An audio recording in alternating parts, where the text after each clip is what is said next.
A Honda that runs rough on a cold start and has a check engine light. Let's go check it out.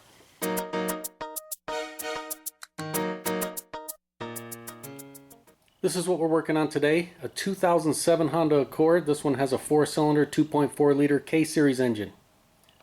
And this one, if you could read it at all, it's going to be a K24 A8. Now the complaint on this is when you first fire the vehicle up when it's cold, it'll run really rough. And sometimes that check engine light will flash. And then, I don't know, after 30 seconds or a minute, the engine smooths out and then it runs like a dream. Once this thing is warmed up, I mean, it runs amazing. No issues at all. It's just that that first initial startup when the vehicle is cold that it runs pretty rough. And it could be anywhere from, I guess, like 15 seconds up to a minute. So that's what we have to go on. I do know a little bit of history on this. This vehicle overheated. That was probably a year and a half ago, maybe even longer. So that's what I know, that we have a flashing engine light sometimes upon cold startup and it runs rough, and in prior years it is overheated. So let's go scan it for codes and see what we got. Alright, I got the Autel out. We'll just scan all the modules. And if you look at our engine compartment, it looks pretty clean, doesn't it? Well, it didn't look like that before. I'll show you a before shot of what it looked like right now.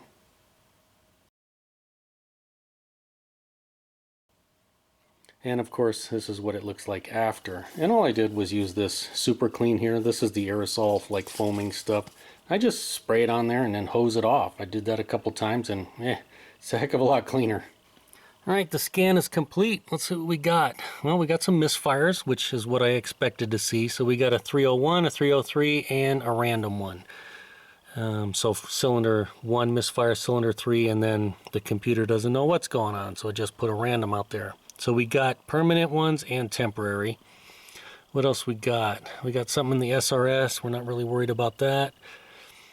Our gauge control module has a fault code. Looks like a lost comm. Body control, more lost comms, and that's it. Alright, so these lost comms I think are due to a bad battery. It looks like the battery's kind of smoked on this thing. But obviously we're here to look at this stuff right here. Now what I want to do is see if we can catch this thing acting up. The vehicle sat overnight, so it's cold. So we can go ahead and fire it up and we'll look at some live data. We'll go ahead into our data stream. We'll look at the misfire data and we'll look at the counters and see if it counts up. Now because this thing kind of heals itself, so to speak, so quick, and then the problem goes away, we might not be able to catch it on the scan tool, but we'll try. Alright, so we'll go into the engine computer and then go to live data. Alright, I pulled up our misfire data 1 through 4. I also have the engine speed and our ECT, which we can see we're cold, 71 degrees, which is about what it is in the shop today. I don't want to get the vehicle hot or warmed up, so we'll shut it off pretty much immediately, but I want to see if our numbers start to move, our misfire counter. So let's fire it up. Oh, she's running rough. She doesn't like it. She doesn't like it. All right, what do we got? So it shut up to 10 and 3. And now it's running really rough. Now it's smoothing out. So that's what we're looking like right here. It looks like it's probably going to stop now. So we had a bunch on 1 and a bunch on 3. So I'm going to shut it off. Alright, let's talk about our little K24 engine here. We go to the front of the engine, which is considered where the belts are. In this case, a timing chain and a belt. So that would be over here. This is considered the front of the engine, and that's from the old school days where the V8s were set up like this and the belts were in the front. We started turning engines to the side and now the belts are over here, but it's still considered the front of the engine technically, and so that's where our number 1 cylinder is going to be. And of course on Hondas they like to run the belts or the engine where it rotates towards the front of the vehicle. So if you just put your finger on the belt from the side wherever the belt's on and point to the front, that's how it's going to rotate. So in this case we're rotating clockwise like that. If it was a B or a D engine like on this side, we could just put our finger on the belt and yeah, it would rotate counterclockwise this way. So that's an easy way to tell which way does your engine rotate on a Honda. Now this one, of course, it's a 4-cylinder, so we got 1, 2, 3, and 4 cylinders, and on Hondas it's going to be 1342. So that's our firing order. So 1, 3, 4, 2, like that. So what did we have? a P0301 and a 303, so 1 is misfiring and 3 is misfiring. Now, when it's running that rough, honestly, these computers are not smart enough to be able to pinpoint which cylinder is not that good, not when it's running as rough as it was. So it doesn't surprise me that we had a 1 and a 3 because they fire right next to each other. And so now I think what I want to do, based on the totality of the circumstances and what we have going on, I'm worried that we damaged a head gasket when this thing overheated a year and a half, whatever it was ago. So I want to pull the spark plugs out, and we'll probably pressure test the cooling system and see if we have a leak, see if it's going down the cylinders. Now, why am I going right after the head gasket first rather than going towards an electronic problem or electrical problem like a coil issue? Well, obviously I know that the vehicle overheated pretty good, and Hondas don't like that, and so it may be rearing its ugly head, you know, a year and a half or 2 years later. So that's kind of why I'm thinking that. And you know, typically when electronics fail, they usually don't just fail consistently when it's cold and then as soon as it warms up they get better. It's usually the opposite. Usually they kind of work when they're cool, and then when they warm up they start to work intermittently. Obviously this thing runs great when it's warmed up, and you know, when the engine starts warming up, things start expanding, we start sealing things, and I think that's why it starts to run better. We're expanding and, you know, sealing problem areas, and then all of a sudden the engine can operate properly. I also worry that, you know, when we shut the engine off, you know, maybe some coolant may be dumping into one of the cylinders and kind of fouling things up, and so when you first fire it up, it's got to kind of burn that stuff off. So these are kind of the things I'm thinking of, and that's why I'm going after this rather than, you know, swapping coils and things like that, because I really don't think we have an electrical issue at this point.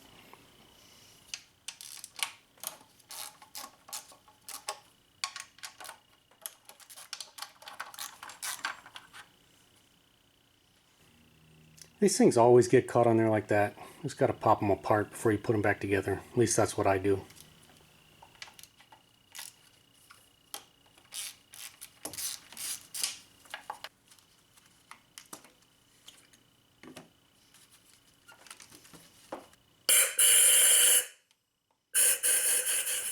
Alright, looking at our coils, they don't look too bad. I mean, they look used, but not too bad. They are Denzos, so that's a good sign.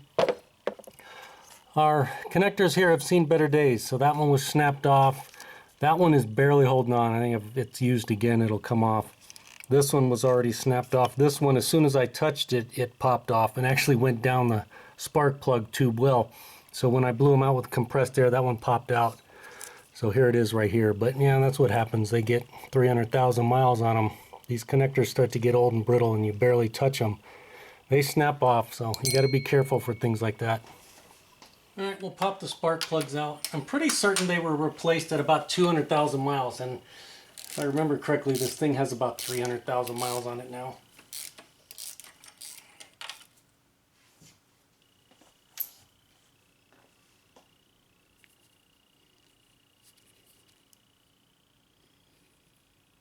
That's what number 1 looks like.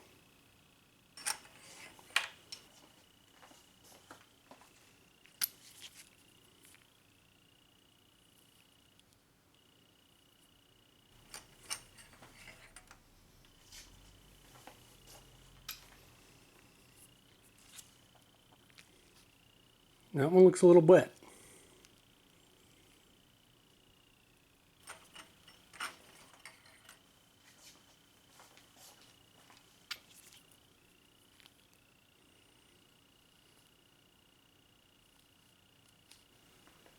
Alright, how about we fire up the old Depth Tech and check things out.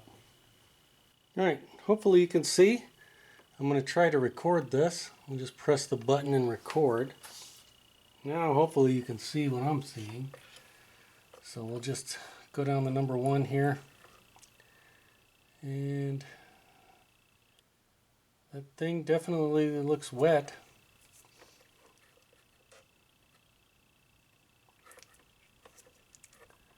Probably wetter than it should be. Let's look from the side. Oh, I don't think I can record. Hang on.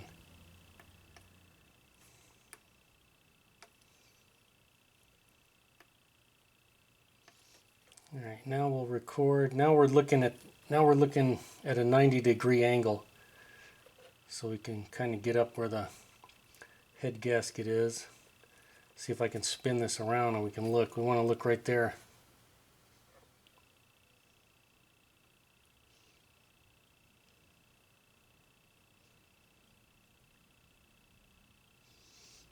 Is that, are those little coolant dribbles right there? Sure looks like it.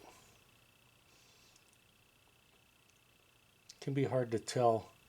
And that sure looks like evidence right there. We want to see like a trail going down. That would be nice.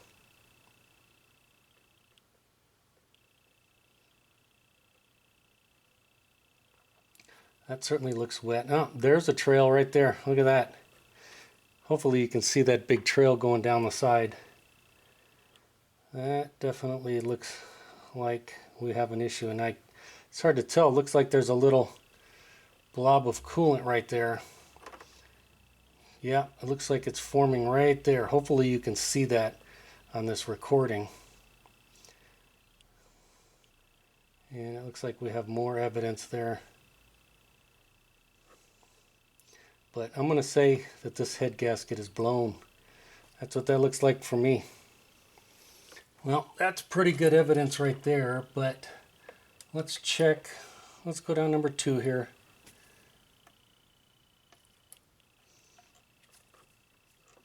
That piston's up pretty high, but we can see it definitely looks different. This one is pretty dry compared to the other one. And is that looks like there we got a valve right there.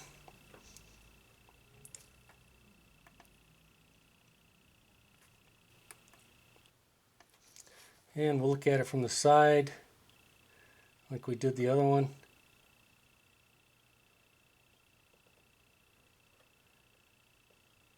Probably burning some oil. Let's say that's pretty likely. We can definitely see there's some dampness here.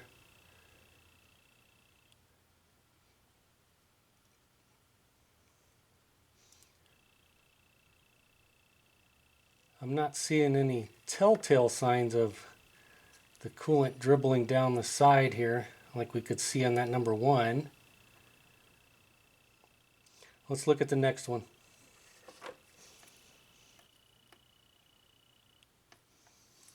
Alright, number 3. This one definitely looks wet also, like number 1. Let's look at it from the side.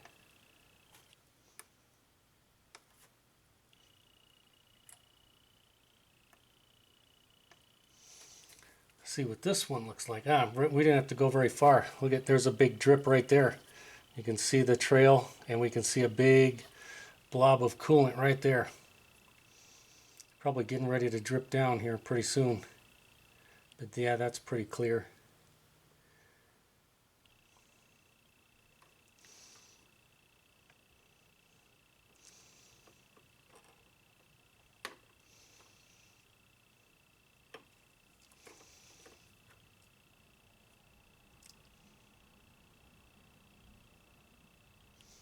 A little bit right there too. I can see trails. Maybe that's a little bit of a coolant. Looks like in a couple spots maybe. Definitely looks similar to number 1. But yeah, I'm going to say for sure this head gasket's blown. That's what it looks like to me. That blob is a telltale sign right there. Well, we can look at number 4. Alright, so this one looks similar to number 2. Fairly dry down there, comparative. Let's look at the side.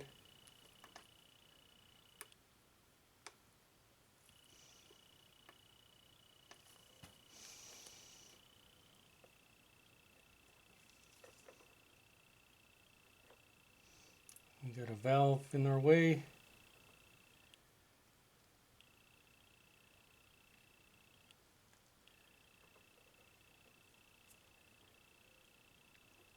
So it looks a lot like number 2.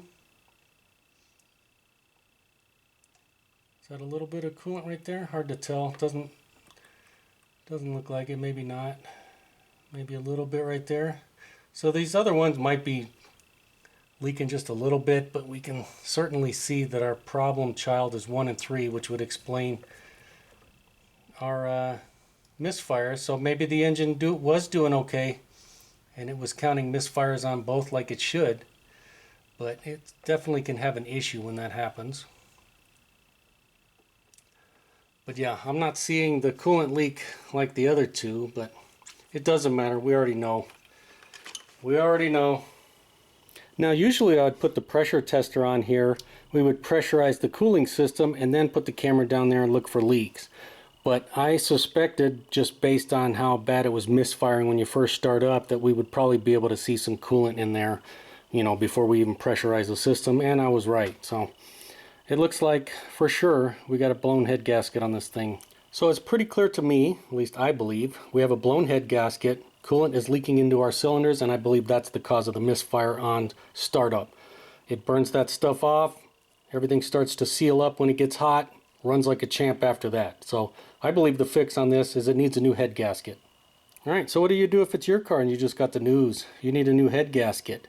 Now, head gasket kits and, you know, miscellaneous things that are going to go along with that, like spark plugs and stuff, typically not a lot of money in parts.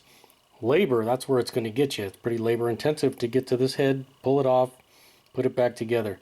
And then you add even more money if you want to send it off to a machine shop and flatten it out, or check it for flatness at least. Things like that, you know, it starts to add up. Do you drop a new engine in there? That's always a possibility, but engines are costly, and you got the labor and, you know, to do that also, which is going to be costly. Labor nowadays is pretty darn expensive. Do you just buy a top half, a new head, or at least a rebuilt one, and drop it in there? You got some options. Or do you just scrap it and move on to the next car? That's always an option too. Let me know in the comments. I want to know what you would do if this was your vehicle.